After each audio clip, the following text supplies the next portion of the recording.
Salut tout le monde, c'est Wes Williams. Alors aujourd'hui, je vais faire une petite vidéo sur mon coming out.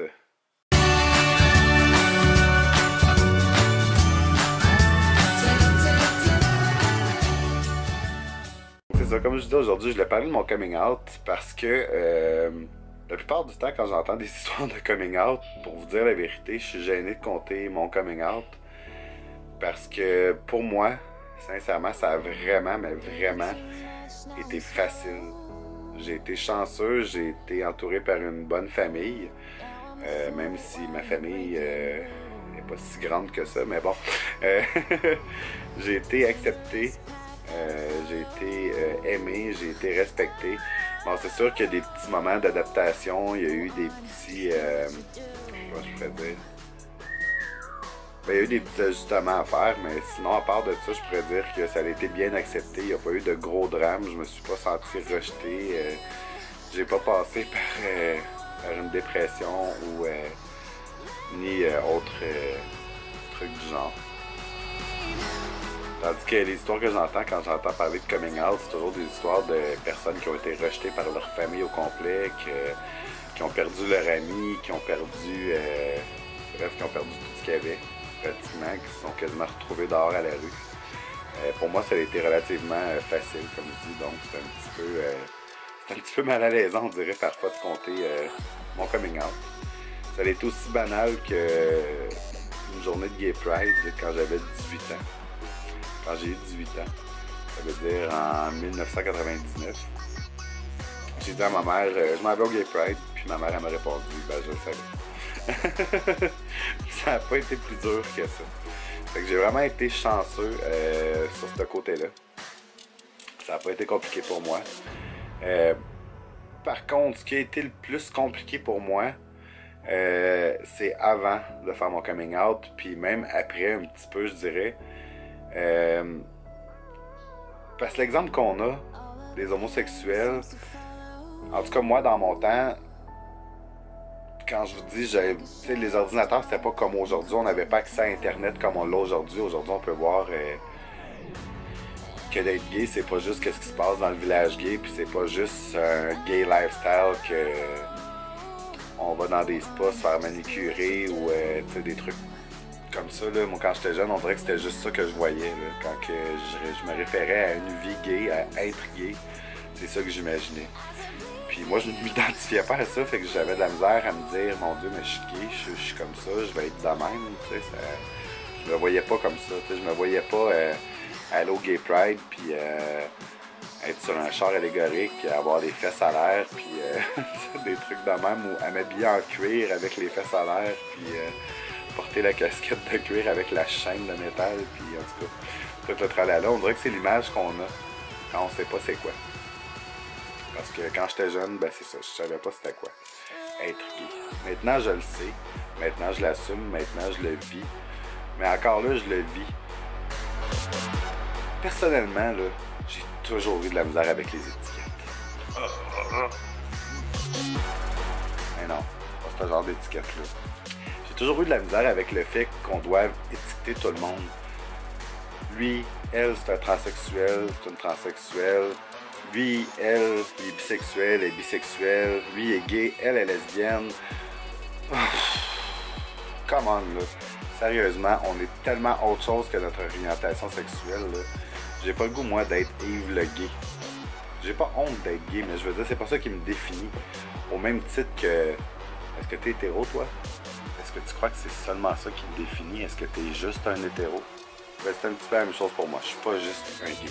Je te dirais même que c'est une des dernières choses qui me définit parce que je passe pas 90% de ma journée à penser à des gars tout nus ou à vouloir faire l'amour avec des hommes ou à vouloir frencher mon chum à la grandeur du corps.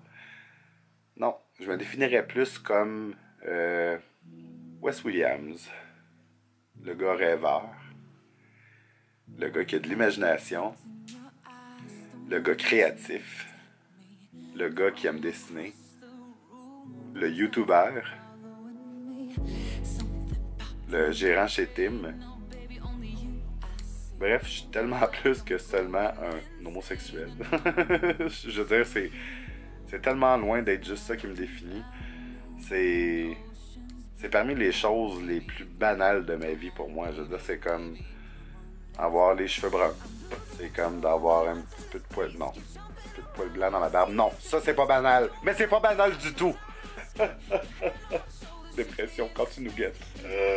Mais il y a beaucoup de choses dans ma vie qui sont hors du fait d'être gay. Puis être gay, comme je vous dis, c'est vraiment une banalité autant que le fait que vous soyez hétérosexuel ou autre, peu importe. Moi, je suis Michel Blanc sur Facebook et dans les personnes que je suis, les personnalités. Puis Michel Blanc, c'est quelqu'un que j'aime beaucoup. Pour moi, c'est une grande dame du Québec. C'est quelqu'un qui a un franc-parler, qui a un bon sens de l'humour, qui a une bonne répartie. Puis souvent, quand je lis, je sens c'est une interprétation que je fais. Je dis pas nécessairement que c'est ça que Michel pense.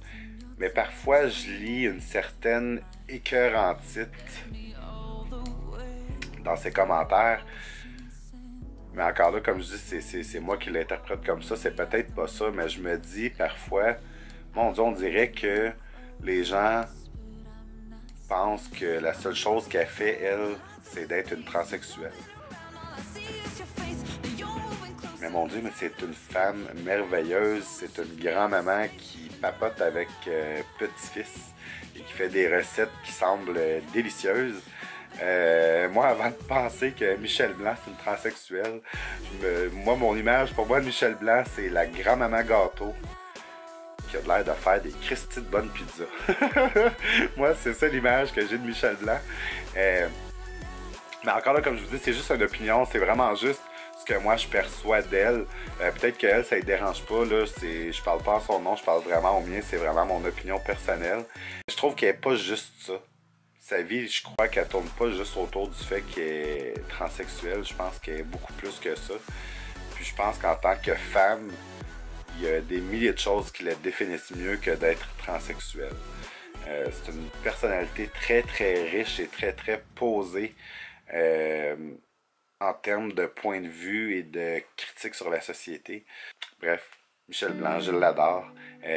Si vous voulez suivre quelqu'un de super drôle, de tranchant, suivez-la sur Facebook, vous allez voir ce que je veux dire. Elle est vraiment cool. Pour ma part, je suis Wes, avec mes millions de facettes. Et être gay, c'est vraiment une facette parmi toutes mes autres facettes. Autant que tous les êtres humains qui peuplent la Terre. On a tous des milliers de facettes. On a tous des milliers de petits brillants qui nous font briller. Et je crois pas que mon brillant gay soit plus gros que tous les autres. Là. Fait que c'est ça. Soyons juste des êtres humains et arrêtons de mettre des étiquettes partout. Hein, il y a déjà assez d'étiquettes puis il y a déjà assez de jugements partout dans le monde qu'on n'a pas besoin de s'en mettre en plus. Parce que là, vous vous disiez, OK, être gay, c'est une étiquette. Mais un coup que t'es gay, il y a d'autres étiquettes qui viennent avec ça. On pourrait dire des sous-étiquettes. Comme là, moi, j'ai de la barbe, j'ai du poil sur le torse, donc je suis probablement un bear. Mais si je me rasais, puis que j'étais super bronzé, puis que j'étais plus mince, je serais peut-être un twink.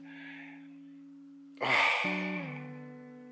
Mais là, si je mets une perruque, puis que je mets du make-up un petit peu, je serais peut-être une drag queen. On n'en sortira jamais de ces étiquettes-là, je vous le dis, on s'en sortira jamais. Fait que c'est ça, on va arrêter en tant que peuple de crisser des étiquettes partout. On va juste être des êtres humains. On va vivre ensemble, s'accepter, arrêter de chercher à trouver le petit point, la petite raison qui ferait qu'on pourrait rejeter quelqu'un et la mettre à part. Et on va juste se faire un big hug collectif et s'accepter comme on est. C'est ça que je souhaite en 2017, sincèrement. J'espère vraiment que le monde va finir par passer à autre chose que les différences subtiles et innocentes et ô combien stupides. Et s'aimer de tout son cœur et de tout son être. Fait que c'est ça, gang. C'était Wes Williams. C'était mon vidéo sur mon coming out qui était pas finalement si dramatique que ça. Désolé si vous vous attendiez à une histoire super punchée et super croustillante. Mais c'est ça. C'était juste ça mon coming out. Et voilà. Fait que, oubliez pas de vous abonner. Juste ici.